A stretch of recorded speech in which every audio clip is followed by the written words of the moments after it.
Bom dia, nono ano. A nossa aula de hoje é sobre o Império Russo, né? O Império Russo era um estado essencialmente agrário até o final do século XIX.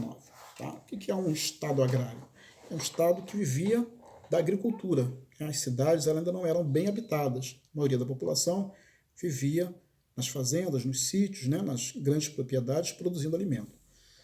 E aí existia um problema na Rússia que era a falta de alimento, né, para os camponeses. Eles trabalhavam, produziam, né, mas toda a riqueza que eles produziam, em primeiro lugar, iam para a monarquia. Né? Nós tínhamos ali um império, esse império usufruía de todos os bens que eram produzidos pelos trabalhadores, pelos camponeses. Né? E além disso, além da fome, né, tinha um problema do analfabetismo, que as pessoas não tinham acesso à educação.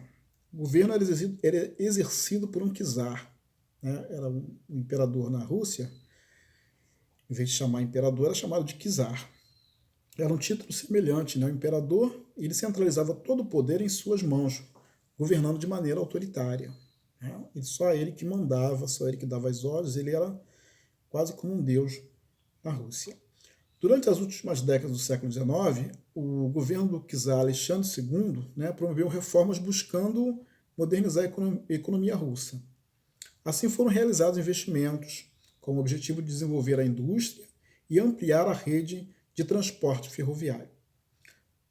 Para concretizar seus planos, o czar aumentou os impostos e contraiu empréstimos de outros países, como França e Inglaterra. Né? E aí, o desenvolvimento industrial atraiu muitos camponeses para os centros urbanos. Né? Porém, a má remuneração paga aos operários criou uma classe trabalhadora empobrecida nas cidades. Ao mesmo tempo, uma pequena camada de burgueses industriais obteve grandes lucros entre o final do século XIX e o início do século XX, ampliando as desigualdades sociais já existentes no Império Russo. E aí, claro, vai surgir uma oposição ao czarismo, né, ao Império. Essa crescente desigualdade contribuiu para que surgissem novas ideologias, como o socialismo, e elas fossem difundidas pelo país. Né?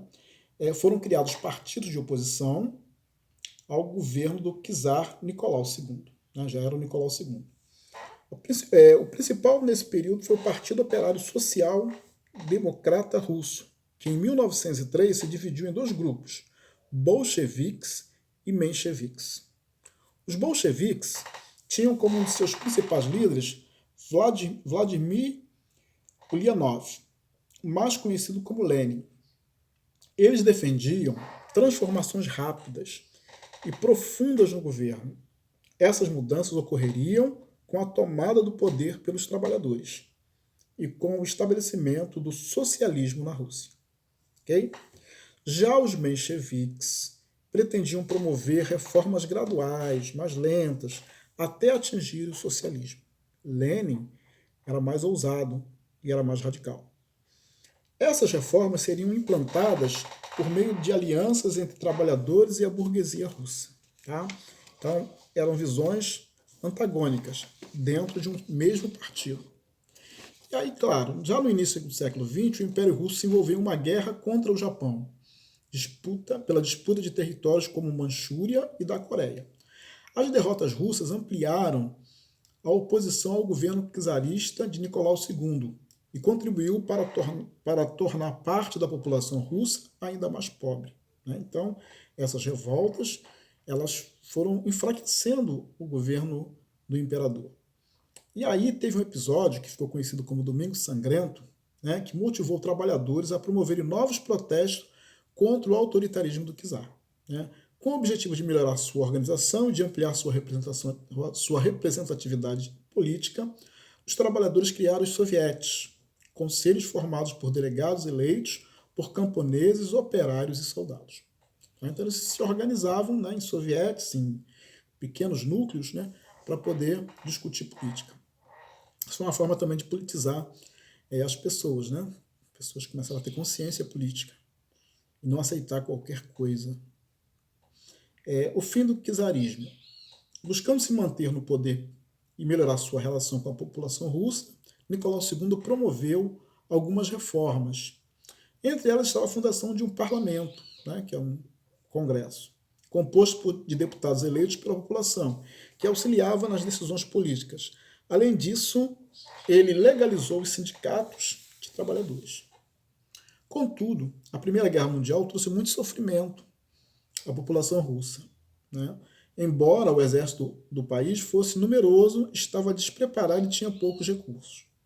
Dessa forma, houve um grande número de soldados russos mortos em combate.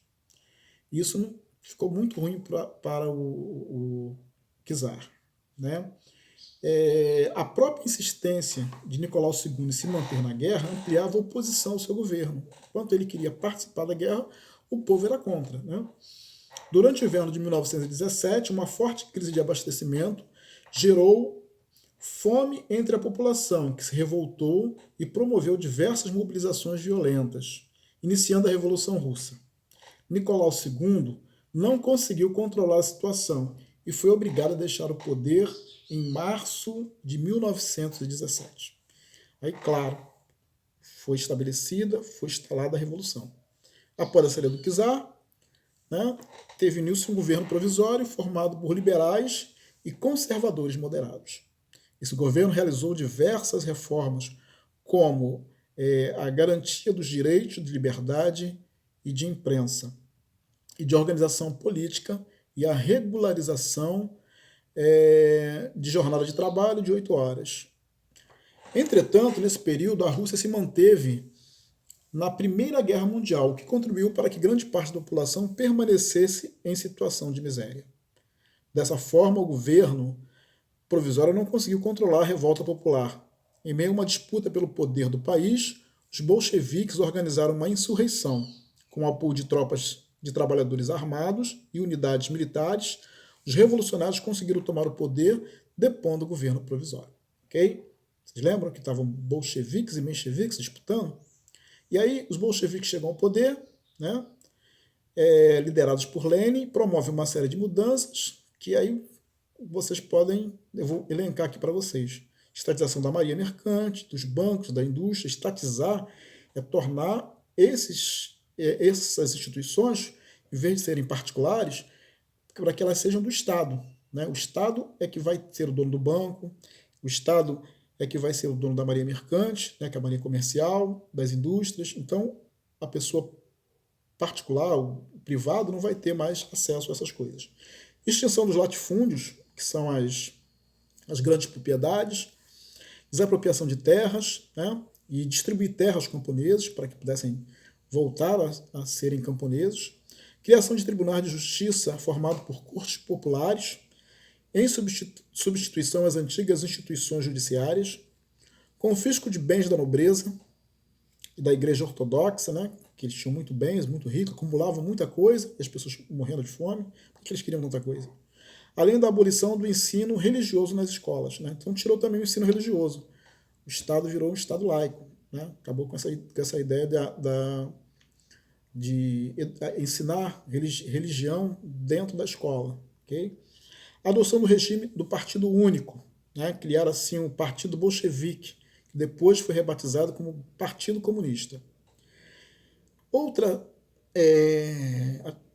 ação que eles fizeram também foi a saída da Rússia da Primeira Guerra Mundial. Eles abandonaram a guerra, né? Não participaram mais da guerra, assinaram um tratado, né? Brest-Litovsk, e saíram. Criação de um exército formado por camponeses e operários para defender os ideais do comunismo, o Exército Vermelho. Criação da União das Repúblicas Socialistas Soviéticas, URSS, em 1922. Então, assim, eles estabeleceram a criação de um modelo, né, que o mundo depois vai conhecer e vai dar certo em alguns momentos, mas depois tem problemas. Após a retirada da Rússia da Primeira Guerra, grupos anticomunistas se articularam para derrubar o governo implantado pelos bolcheviques. Foi instalada uma guerra civil, né? Assim formaram uma colisão no qual faziam parte principalmente antigos oficiais que apoiavam o retorno do czar ao poder. Grupos liberais mencheviques. Os opositores dos bolcheviques receberam ajuda de países capitalistas, como os Estados Unidos, Inglaterra, França e Japão, para formar um exército que ficou conhecido como Exército Branco. Então, se bolcheviques tinham o exército vermelho, né, eles tentaram formar o exército branco, né? E aí passou por uma violenta guerra civil, né? Mas aí o exército vermelho teve vitória, expulsou os contra-revolucionários do país, né? Aí implantaram uma nova política econômica, né, o NEP, que era um conjunto de medidas de cunho capitalistas. Eles tentaram mesclar para poder entre o capitalismo e o socialismo. Depois houve uma grande disputa do poder, né, com a morte de Lenin, disputou o poder Trotsky e Stalin, né? E Trotsky era um intelectual, um líder político, comandou o Exército Vermelho durante a Guerra Civil. Stalin era um influente militante que passou a ocupar cargos cada vez mais importantes dentro do Partido Comunista, assumindo em 1922 o cargo de secretário-geral. Então ele passa a ter o poder. A disputa entre ambos se refletiu na escolha de um projeto distinto para o futuro da revolução no país. Trotsky defendia que o movimento revolucionário deveria ser internacionalizado, ou seja, acreditava que para o socialismo sobreviver na União Soviética, a revolução precisava ser exportada para outros países, transformando outras nações em países socialistas. Já Stalin acreditava que primeiro o socialismo deveria se fortalecer na União Soviética para depois ser internacionalizado. Palavra difícil. Ponto. Né? E aí Stalin vai criar uma ditadura. Ele vai fortalecer o seu poder e o poder do Partido Comunista. Stalin tinha grande influência dentro do Partido Comunista, conseguiu vencer a disputa entre Trotsky, expulsando do país em 1929. Aos poucos, Stalin passou a eliminar seus adversários e a exercer o poder de maneira absoluta, criando assim uma rígida ditadura na União Soviética. Durante a ditadura de Stalin, milhares de opositores políticos foram enviados para os campos de trabalho, forçados, conhecidos como gulags. Nesses lugares, muitos deles na Sibéria, os prisioneiros eram submetidos a dura rotina de trabalho, sendo responsáveis pela construção de grandes obras, como canais, ferrovias e hidrelétricas. O que agradava as condições de vida dos gulags era o frio intenso, porque os prisioneiros